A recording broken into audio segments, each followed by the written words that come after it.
നമ്മൾ ഇറങ്ങി വന്നപ്പോൾ തന്നെ പഴത്തിൻ്റെയാണ്, വിവിധ തരം പഴങ്ങളാണ് ഈ വെജിറ്റബിൾ മാർക്കറ്റിൽ കിടക്കുന്നത്. ഇത് കാണാൻ തന്നെ നല്ല ചന്തമുണ്ട്. വിവിധ തരമാണ്, ഏത്തക്ക ഉണ്ട്, പച്ചക്ക ഉണ്ട്, പല പല വെറൈറ്റിയാണ് ഇതെല്ലാം കൊടുത്തിരിക്കുന്നത്. ഈ ശാന്തിഗിരിയുടെ വൈദ്യശാല. ഓ, മാർക്കറ്റിനെ കുറിച്ച് ഇപ്പോൾ ഞങ്ങൾക്ക് വളരെ സന്തോഷമുണ്ട് നിങ്ങളിവിടെ വന്നത്. അതിൽ കാരണം ഞങ്ങൾ ആകാശപാതയൊക്കെ പണിത് തന്നിട്ടുണ്ട്. അതെ അതെ, പക്ഷേ ഇതൊക്കെ നല്ല കാര്യം തന്നെ, വലിയ ഗുണമാണ്, ആൾക്കാർക്ക് എല്ലാവർക്കും വളരെ ഗുണം ചെയ്യുന്നു ഇതല്ലേ. അപ്പോൾ അത് നല്ലതാണ്, കാരണം ലിഫ്റ്റ് എല്ലാം ഉണ്ടല്ലോ, ലിഫ്റ്റ് ഉണ്ട്, എല്ലാം ഏത് മാർക്കറ്റിൽ വേണമെങ്കിലും ഇറങ്ങാമല്ലോ, ഫിഷ് മാർക്കറ്റിൽ ഇറങ്ങാം. വളരെ സുഖമാണ്. പക്ഷേ വേറെ കാര്യമുണ്ട് സാറേ, ഇതിനകത്തൊരു മൂത്രപ്പരി ഇല്ല സാറേ. ഇല്ലല്ലേ? അത്രയും 100 ചില്ലാനും കടകളുണ്ട് ഇതിനകത്ത്. ഒരു മൂത്രപ്പരിയും ഞങ്ങൾ അപ്പുറത്ത് ഇറച്ചി മാർക്കറ്റിൽ പോകണം. അതിൻ്റെ ഇവിടെ ഇരിക്കുന്ന പൈസയെല്ലാം പൂട്ടി വെച്ചിട്ട് ആരെങ്കിലും എത്തിയിട്ട് ഞാൻ മൂത്രപ്പരിയപ്പോൾ മൂത്രം ഒഴിച്ചുകൊണ്ട് വരും. ഇവിടെ ഒരു ചെറിയൊരു സൗകര്യം ഇവിടെ ഉണ്ടാക്കി തരാൻ സാധിച്ചിട്ടില്ല. അത്രയും വലിയ അത്ര കോടി രൂപ കൊടുത്ത് ഈ സാധനം പണിതു. സന്തോഷം. ഞങ്ങൾ തൃശ്ശൂർക്കാർ വളരെ സൂക്ഷിക്കും, വളരെ നല്ല രീതിയിൽ ഞങ്ങൾ സൂക്ഷിച്ചുകൊണ്ട് നടക്കും. ഒരു സാധനം ഞങ്ങൾ നശിപ്പിച്ച് കളയില്ല. പക്ഷെ ഇതും കൂടെ ഞങ്ങൾക്ക് ചെയ്തു കഴിഞ്ഞാൽ ഇവിടെ വന്ന് ഒരാൾ സാധനം വാങ്ങിക്കാൻ വന്നു കഴിഞ്ഞാൽ മൂത്രം ഒഴിക്കാൻ അവിടെ പോകണമെന്ന് ചോദിച്ചാൽ ബസ് സ്റ്റാൻഡിൽ പോയിക്കോളൂ, അങ്ങോട്ട് പോകണമെന്ന്. ബസ് സ്റ്റാൻഡിൽ പോകേണ്ടി വരും. ബസ് സ്റ്റാൻഡിൽ പോകേണ്ടി വരും. ഇപ്പുറത്ത് ഒരെണ്ണമുണ്ട്, അതിൽ 7 രൂപയാണ് ചാർജ് ചെയ്യുന്നത് മൂത്രം ഒഴിക്കാനായിട്ട്. അപ്പം അങ്ങനത്തെ ഒരു അവസ്ഥയുണ്ട്. ഏതെങ്കിലും ഈ ഏരിയയിലും കൂടെ ഒന്ന് ഒരെണ്ണം വേണമായിരുന്നു. ഇതിനകത്ത് ഇത്രയും വലിയ കട അല്ല, അത്യാവശ്യത്തിന് വേണം. ഞാനൊരു കുഞ്ഞു ഷോപ്പ് വീട്ടിൽ പണിതിട്ട് അതിനകത്ത് ബാത്റൂമും ലാട്രീനും എല്ലാം വേണമെന്ന് പറഞ്ഞിട്ട് ലൈസൻസ് കിട്ടാതെ വെച്ചാണ്. അതിന്റെ പിന്നെയാണ് അതെല്ലാം പണിതതിന് ശേഷമാണ് ലൈസൻസ് കിട്ടിയത്. അപ്പൊ ചെറിയ കടയ്ക്ക് അങ്ങനെ ചോദിക്കുമ്പോൾ ഇത്രയും വലിയൊരു ഇതിനകത്ത് അത് ശരിയാണ്. അവര് പറയുന്നത് നിങ്ങൾക്ക് ഞങ്ങൾ കട അനുവദിക്കണമെങ്കിൽ ഇതെല്ലാം ഉണ്ടാവണം. ഇത്രയും കടക്കാരുണ്ടായിരുന്നിട്ട് ഒന്നുപോലും ഒരെണ്ണം പോലും ഇല്ല. അത് അപ്പുറത്തെ ഇറച്ചി മാർക്കറ്റിന്റെ അവിടെ ഒരെണ്ണം വെച്ചിട്ടുണ്ട്. അത് അവിടെയുള്ളവർക്ക് എല്ലാവർക്കും കൂടിയിട്ട് ഞങ്ങൾ അങ്ങോട്ട് പോകണം. ഒരു സാധനമില്ല. അല്ല, ഇതിപ്പോ വന്നിട്ട് ഇതെല്ലാം സെപ്പറേറ്റ് ചെയ്തിരിക്കുകയല്ലേ? ഫിഷ് മാർക്കറ്റ് വേറെയാണ്, വെജിറ്റബിൾ മാർക്കറ്റ് വേറെയാണ്. അവർക്ക് ഓരോന്നെങ്കിലും നമുക്കൊന്ന് മൂത്രം ഒഴിക്കണമെങ്കിൽ എവിടെയെങ്കിലും മടക്കി പോയി മൂത്രം ഒഴിച്ചു കഴിഞ്ഞാൽ പോലീസ് അപ്പം പിടിക്കും. അതിന് ഫൈൻ അടയ്ക്കും. ശരി. അത് അതെന്ന് പറയുന്നത് ഈ കച്ചവടക്കാരുടെ മാത്രം ആവശ്യമല്ലല്ലോ, വരുന്നവർക്കും എല്ലാവർക്കും രണ്ടും കാര്യമല്ലേ. അല്ലാണ്ട് എന്റെ കച്ചവടം കൂട്ടാൻ വേണ്ടിയിട്ടല്ലോ ഞാൻ അല്ലല്ല, അത് നല്ലൊരു പോയിന്റാണ്. അത് അധികാരികളുടെ ശ്രദ്ധയിലെത്തിക്കും. സാധനമൊക്കെ തന്നു ഞങ്ങൾ വളരെ സൂക്ഷിക്കുന്നു, വളരെ ഭംഗിയായിട്ട് കൊണ്ടു നടക്കുന്നു. ഇതുപോലെ എന്ത് കൊടുത്താലും ഞങ്ങൾ മാന്യമായിട്ട് കൊണ്ടു നടക്കും. തൃശ്ശൂർക്കാർക്ക് അങ്ങനെ ഗുണം കൂടിയുണ്ട്. ഓക്കെ. ഇവിടെ വന്നപ്പോഴത്തേക്ക് എല്ലാം ഈ ശക്തൻ തമ്പുരാനെ ബേസ് ചെയ്തിട്ടാണോ ഇവിടെ എല്ലാം? അദ്ദേഹമാണ് ഈ സിറ്റി വിഭാവനം ചെയ്തിട്ടുള്ളത്. എല്ലാത്തിനും അതാണ് ബേസ് അവിടെയാണ്. അതുകൊണ്ട് തന്നെ ആ ബസ് സ്റ്റാൻഡിന്റെ ഒക്കെ പേര് അങ്ങനെയാണല്ലോ അല്ലേ? ബസ് സ്റ്റാൻഡ് അങ്ങനെ ഒരുപാട് ഞങ്ങൾ കൊട്ടാരത്തിൽ പോയി അവിടെ പോയിരുന്നു. ഇല്ല, അവിടെ ഓക്കെ. ഞങ്ങൾ അങ്ങോട്ട് പോകുന്നുണ്ട്. ഏതായാലും കാണാൻ കഴിഞ്ഞാൽ വളരെ സന്തോഷം. വളരെ സന്തോഷം. Thank you very much.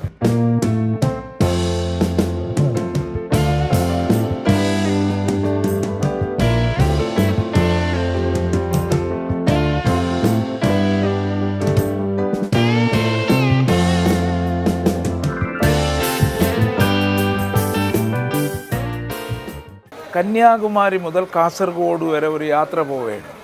അപ്പോൾ ഈ ഇടയ്ക്കുള്ള സ്ഥലങ്ങളിലെല്ലാം എങ്ങനെയൊക്കെയാണ് ഈ കച്ചവടങ്ങളും പിന്നെ ആൾക്കാരുടെ ജീവിത രീതി, ഭാഷാശൈലി, ആഹാരശൈലി ഇതൊക്കെ കണ്ടു പോവുകയാണ്. അപ്പോൾ ഇവിടെ തൃശ്ശൂർ വന്നപ്പോൾ നിങ്ങളുടെ ഈ ആകാശപാത എന്താണ്? ആകാശപാത അതെല്ലാം കൊള്ളാം. അതെല്ലാം ലിഫ്റ്റൊക്കെ വെച്ചിട്ടുണ്ട്. എല്ലാം കൊള്ളാം. ഇതെല്ലാം വ്യത്യാസമായിട്ട് ചെയ്തിട്ടുണ്ട്. അപ്പോൾ ഈ പച്ചക്കറി സ്ഥലത്താണ് ഇപ്പോൾ നമ്മൾ വന്നിരിക്കുന്നത്. ഇവിടുന്ന് ഇത് ഹോൾസെയിലാണ്, ആൾക്കാർക്കും വന്ന് വാങ്ങാനും പറ്റും. വീട്ടുകാർക്കെല്ലാം ഇത് മുതലാളിമാരൊക്കെ ഒരു 5 മണിക്ക് എത്തും പുലർച്ചെ. തൊഴിലാളികളൊക്കെ ഒരു 3 മണി 2:30 ആകുമ്പോൾ എത്തും. അത് കഴിഞ്ഞ് പിന്നെ അവര് ചിലവരൊക്കെ 10 മണിയാകുമ്പോൾ പോവും, ചിലവര് 12 മണി 1 മണിയാകുമ്പോൾ പോവും. ഇത് ഇവിടെ ഹോൾസെയിൽ കാലത്ത് നടക്കും. ഇത് ഗംഭീര തിരക്കുള്ള ഒരു മാർക്കറ്റാണ് തൃശ്ശൂർ മാർക്കറ്റ്. അത് കേട്ടിട്ടുണ്ട്. എല്ലാം ശക്തൻ തമ്പുരാൻ ബേസ് ചെയ്താണ് നിൽക്കുന്നത് എല്ലായിടത്തും. അപ്പോൾ ഇവിടെ മറ്റ് പുറത്തുനിന്ന് വാങ്ങുന്നതിനേക്കാൾ വില കുറവായിരിക്കും. അത് 10 മണി വരെ ഒരു വില വരും. അത് കഴിഞ്ഞ് കഴിഞ്ഞാൽ പിന്നെ തീർത്ത് പോകാനായിട്ട് വില കുറച്ച് കൊടുക്കും. അങ്ങനെയുണ്ട്. അപ്പൊ ഇത് ഹോൾസെയിലേഴ്സ് എപ്പോഴാണ് വരുന്നത്? രാവിലെ ഹോൾസെയിൽ ഉണ്ടാവും. അകലേന്ന് വരുന്നവരൊക്കെ ഒരു 3 മണിയാകുമ്പോൾ മാർക്കറ്റിൽ എത്തി സാധനങ്ങളൊക്കെ ആയിട്ട് ഒരു 7 മണി, ഒരു 4 മണി 5 മണിയാകുമ്പോഴേക്കും ഇവിടുന്ന് പുറപ്പെടും. എന്നിട്ട് അവർ കൊണ്ടുപോയി കച്ചവടം നടത്തും. അവര് കച്ചവടം നടത്തും. ഇത് പെരുമ്പാവൂര്, എറണാകുളത്ത് നിന്ന് വരുന്നവരുണ്ട്, കുന്നംകുളം ആ ഭാഗത്തു നിന്നെല്ലാം വരെ ആൾക്കാർ ഇവിടെ വരും. അപ്പോൾ ഇതെല്ലാം ഈ പച്ചക്കറികളെല്ലാം എവിടെ നിന്നാണ് വരുന്നത്? ഇത് തമിഴ്നാട്. തമിഴ്നാട്. ഇത് ഈ ഉള്ളിക്ക് ഇതൊക്കെ മേട്ടുപാളയം. ഉരുളങ്കിഴങ്ങൊക്കെ മേട്ടുപാളയം. പച്ചക്കറിക്ക് മിളക് വെണ്ടക്കായൊക്കെ സത്രം പഴനി. നേരെ പറയുള്ളൂ.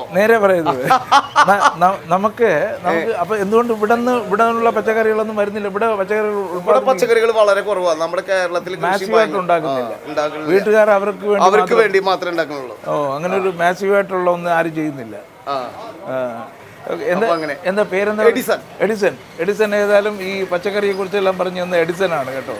Thank you. അല്ല, എഡിസൺ എന്ന് പറഞ്ഞിട്ട് ഞാൻ ഇങ്ങോട്ട് പോയപ്പോഴേ അവിടെ ആരോ എന്ന് പറയുന്നത് യഥാർത്ഥ പേര് മമ്മൂട്ടി എന്നാണെന്ന്. യഥാർത്ഥ പേരൊന്നല്ല, അത് ഇവിടെ വിളിപ്പേരാണ്. മമ്മൂട്ടി ഫാൻസിന്റെ ആളായിരുന്നു ഞാൻ. ഫാൻസിന്റെ ആളാണ്. അപ്പൊ പിന്നെ ഈ അവര് മമ്മൂട്ടി എന്ന് വിളിക്കുന്ന ഇവിടെ ഉള്ളവര്. അപ്പൊ ഞാൻ നോക്കിയപ്പോ കുഴപ്പമില്ല പേര്. അപ്പൊ പേട്രിയറ്റ് സിനിമ കണ്ടോന്നാ? അതല്ലേ കാണുള്ളൂ ആദ്യം. അപ്പൊ എന്നെ കണ്ടില്ല? ഇല്ല. പെട്രോൾ സ്റ്റേഷനിൽ ഒരാൾ വന്ന് ഇനി ഞാൻ ശ്രദ്ധിച്ചോളൂ. ഒന്നുകൂടി കാണണം. കണ്ടില്ലേ? ഓക്കെ.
വടക്കും നാഥ സർവം നടത്തും നാഥ. നമ്മൾ കേരളത്തിൻ്റെ സാംസ്കാരിക തലസ്ഥാനമായ തൃശ്ശൂരിൽ എത്തിയിരിക്കുകയാണ്. വടക്കും നാഥൻ ക്ഷേത്രത്തിൻ്റെ മുമ്പിലാണ്. കേരളത്തിലെ അതിപുരാതന ശിവക്ഷേത്രങ്ങളിൽ ഒന്നാണ് തൃശ്ശൂരിൻ്റെ ഹൃദയഭാഗത്ത് സ്ഥിതി ചെയ്യുന്ന ഈ വടക്കും നാഥൻ ക്ഷേത്രം. ഐതിഹ്യം പറയുന്നത് പരശുരാമൻ മഴുവെറിഞ്ഞ് സമുദ്രത്തിൽ നിന്നും കേരളത്തെ വീണ്ടെടുത്ത ശേഷം ആദ്യമായി നിർമ്മിച്ച ഒരു മഹാശിവക്ഷേത്രമാണ്. ലോക പ്രശസ്തമായ തൃശ്ശൂർ പൂരം നടക്കുന്ന തേക്കുംകാട് മൈതാനിയിലാണ് ഞാനിപ്പോൾ നിൽക്കുന്നത്. വടക്കും നാഥൻ്റെ മുന്നിലാണ് ഈ തൃശ്ശൂർ പൂരം നടക്കുന്നതെങ്കിലും ഐതിഹ്യം പറയുന്നത് വടക്കും നാഥൻ നേരിട്ട് ഈ പൂരത്തിൽ ഇടപെടാതെ ഈ ഏരിയയിലുള്ള മറ്റ് ദേവീദേവന്മാർ ഇവിടെ വന്ന് വടക്കും നാഥനെ വണങ്ങി തിരിച്ചു മടങ്ങുന്നു എന്നാണ് ഈ പൂരത്തിൻ്റെ സങ്കല്പം. ഈ സ്ഥലത്തിന് തൃശ്ശൂർ എന്ന പേര് വന്നതിലും ഒരു ഐതിഹ്യമുണ്ട്.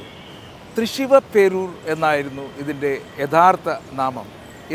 എന്ന് പറഞ്ഞാൽ മഹത്തായ ശിവൻ്റെ നാട് എന്നുള്ളതാണ് തൃശ്ശൂർ പേരൂർ അഥവാ തൃശ്ശൂർ.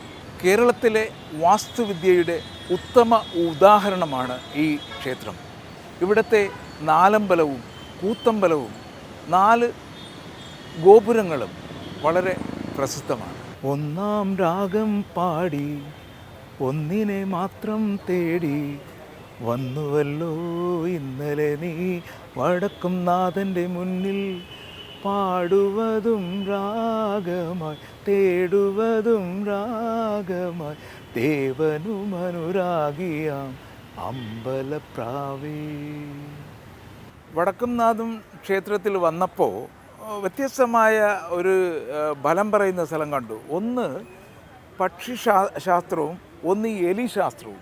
എലിശാസ്ത്രം ഞാൻ ഇതുവരെ കണ്ടിട്ടില്ല. അങ്ങനെയാണെങ്കിൽ രണ്ടും ഒന്ന് ടെസ്റ്റ് ചെയ്ത് കഴിഞ്ഞാൽ ഇതിലെന്തെങ്കിലും ഒരു ഒത്തൊരുമയുണ്ടോ എന്ന് നോക്കാം. ഓക്കെ, ശ്രീകുമാർ. സമയങ്ങൾ എങ്ങനെ ഉണ്ട് തത്തമ്മ കിട്ടുമോ? സമയങ്ങൾ അറിയണം, കാര്യങ്ങളൊക്കെ പറയണം. എന്ത് കാര്യമുണ്ട് ഐശ്വര്യമായിട്ട് എടുത്തു കൊടുത്തിട്ട് വിചാരിച്ചതൊക്കെ നടക്കുമോ? എന്ത് കാര്യമുണ്ട്? സമയങ്ങൾ എങ്ങനെ ഉണ്ട്?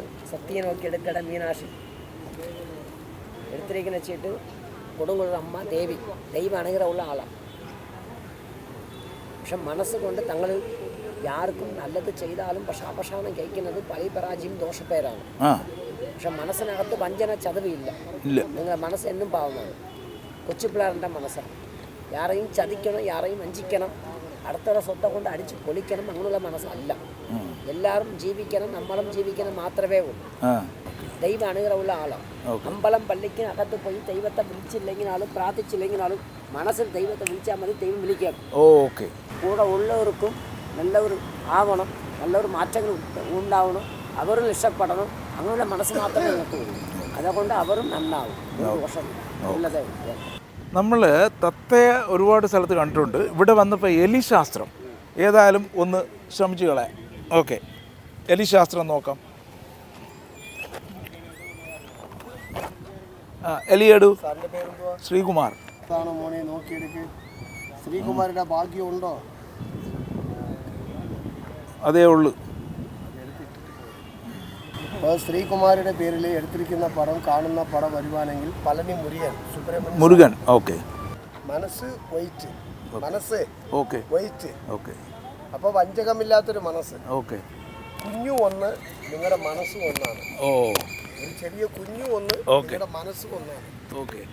അതുകൊണ്ട് നിങ്ങൾക്കൊരു പ്രോബ്ലം ഇല്ല. വളരെ ഹാപ്പിയാണ്. ദീർഘായുസ് ഈശ്വരൻ വിധിച്ചത് 80 ആയുസ് ഫലനാണ്. മുരുകൻ സുബ്രഹ്മണ്യ സ്വാമി കിട്ടി. ഇതിൽ ഒരു മാറ്റവും ഇല്ല. ശംഭോ മഹാദേവൻ നമ ശിവായ.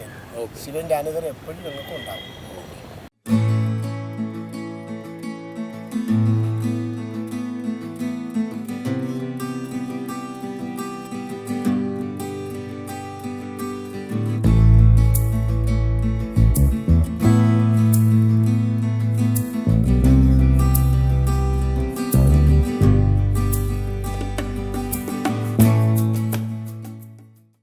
തൃശ്ശൂരിലെ വടക്കുംനാഥ ക്ഷേത്രത്തിലെ കിഴക്കേ ഗോപുരത്തിന് അഭിമുഖമായി നിൽക്കുന്ന ക്ഷേത്രമാണ് പാറമേക്കാവ് ഭഗവതി ക്ഷേത്രം. നമ്മൾ തൃശ്ശൂർ പൂരത്തിന് കാണാറുണ്ടല്ലോ, ആനകളെ നിരത്തിയുള്ള കുടമാറ്റങ്ങളും മറ്റും നമ്മൾ ആസ്വദിക്കാറുണ്ടല്ലോ. അതിലൊരു പ്രധാന പങ്ക് വഹിക്കുന്നത് പാറമേക്കാവിൽ ഭഗവതി ക്ഷേത്രത്തിൻ്റെ ആൾക്കാരാണ്. തൃശ്ശൂർ പൂരത്തിന് 15 ആനകളെ എഴുന്നള്ളിക്കാനുള്ള അവകാശവും ഈ പാറമേക്കാവിലിനാണ്. ഇലഞ്ഞിത്തറമേളം, കുടമാറ്റം ഇവയെല്ലാം പ്രധാനമായും ഈ പാറമേക്കാവിൽ നിന്നാണ് ഉത്ഭവിക്കുന്നത്.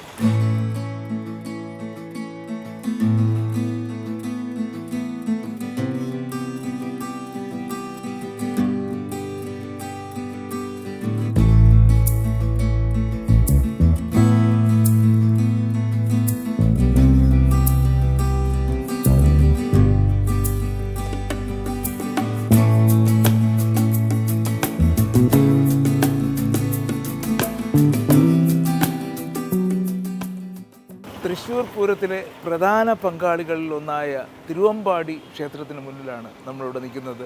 തൃശ്ശൂർ പൂര സമയത്ത് നമുക്ക് ഈ ഏരിയയിലൊന്നും വരാൻ പറ്റത്തില്ല. ഈ തിരുവമ്പാടി ക്ഷേത്രത്തിലെ പ്രധാന പ്രതിഷ്ഠ ശ്രീകൃഷ്ണനാണെങ്കിലും ഇവിടുത്തെ ഭദ്രകാളിയാണ്, ദേവിയാണ് ഇവിടുത്തെ പൂരത്തിൽ പങ്കെടുക്കുന്നത്.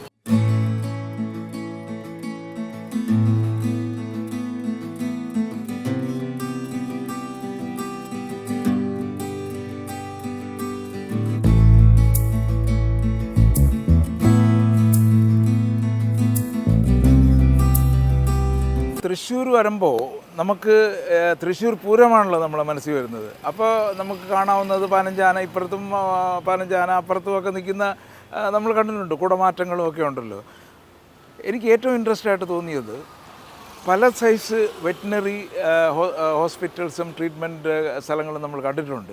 പക്ഷെ ഇവിടെ വന്നപ്പോഴത്തേക്ക് കേരള ഗവൺമെൻറ് തന്നെ ആന ചികിത്സാ കേന്ദ്രം, നമ്മളെ വീട്ടിൽ ഒരു ആനയുണ്ടായിരുന്നെങ്കിൽ കൊണ്ടുവന്ന് ചികിത്സിക്കാമായിരുന്നു എന്ന് പറയുന്നതൊക്കെ ആൾക്കാർ പെറ്റ്സായിട്ട് ഉപയോഗിക്കുന്ന കൊണ്ടു നടക്കുന്ന ആനകൾക്ക് ഒരു ചികിത്സാ കേന്ദ്രം വേണമല്ലോ. ഇതാണ് തൃശ്ശൂരിലെ ആന ചികിത്സാ കേന്ദ്രം.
തൃശ്ശൂർ നഗരത്തിൻ്റെ ഹൃദയഭാഗത്ത് സ്ഥിതി ചെയ്യുന്ന അതിപുരാതനമായ ഒരു ക്രൈസ്തവ ദേവാലയമാണ് പുത്തൻപള്ളി.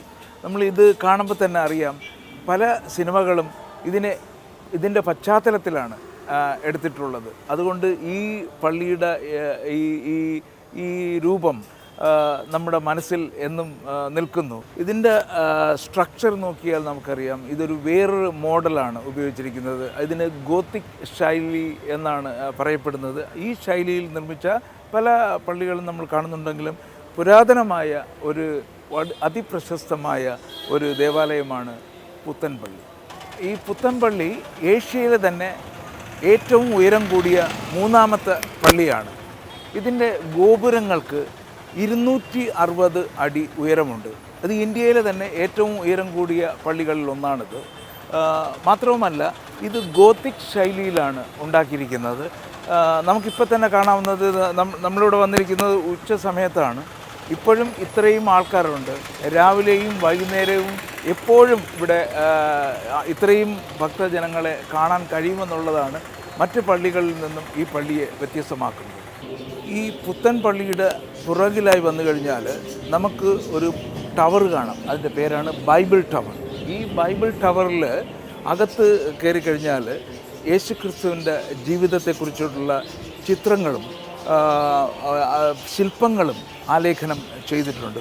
മാത്രവുമല്ല ആ ടവറിൻ്റെ മുകളിൽ കയറിക്കഴിഞ്ഞാൽ തൃശ്ശൂർ നഗരം മൊത്തം നമുക്ക് കാണാൻ കഴിയുമെന്നുള്ളതാണ് മറ്റൊരു പ്രത്യേകത. പഴയ സുറിയാനി ക്രിസ്ത്യൻ പള്ളിയിൽ നിന്ന് വിഘടിച്ച് 1929 പുതിയതായിട്ട് വെച്ച പള്ളി ആയതുകൊണ്ടാണ് ഇതിനെ പുത്തൻ പള്ളി എന്ന് വിളിക്കുന്നത്.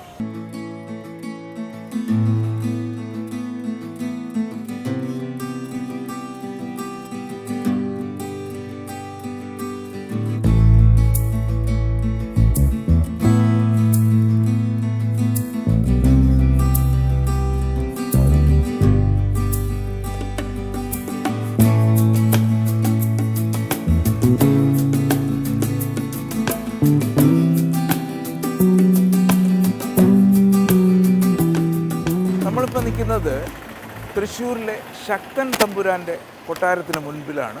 നമുക്ക് ഏതായാലും അകത്തേക്ക് പ്രവേശനമില്ല. ഇതൊരു ആർക്കിയോളജിക്കൽ ഇതിൻ്റെ കീഴിലാണ് വരുന്നത്. അതുകൊണ്ട് ക്യാമറ അകത്തേക്ക് അനുവദിക്കുന്നില്ല. എപ്പോഴെങ്കിലും നിങ്ങൾ തൃശ്ശൂർ വിസിറ്റ് ചെയ്യുമ്പോൾ ഇതിനകം ഒന്ന് കാണേണ്ടതാണ്. കാരണം തൃശ്ശൂർ നഗരത്തിൻ്റെ വികസനത്തിന് ഇദ്ദേഹമാണ് എല്ലാ കാര്യങ്ങളും ചെയ്തിട്ടുള്ളത്. കാരണം നമ്മളിവിടെ വന്നു കഴിഞ്ഞാൽ ഇവൻ ബസ് സ്റ്റാൻഡ് ആവട്ടെ, മാർക്കറ്റുകളാവട്ടെ, എല്ലാം ശക്തൻ എന്ന് തുടങ്ങുന്ന പേരിലാണ് അറിയപ്പെടുന്നത്. കൂടാതെ തേക്കുംകാട് മൈതാനം ഇദ്ദേഹം ഡെവലപ്പ് ചെയ്തെടുക്കുകയും 1797 നമ്മൾ ലോകപ്രശസ്തമായ ഈ തൃശ്ശൂർ പൂരം തുടങ്ങിയതും ഈ ശക്തൻ തമ്പുരാനാണ്.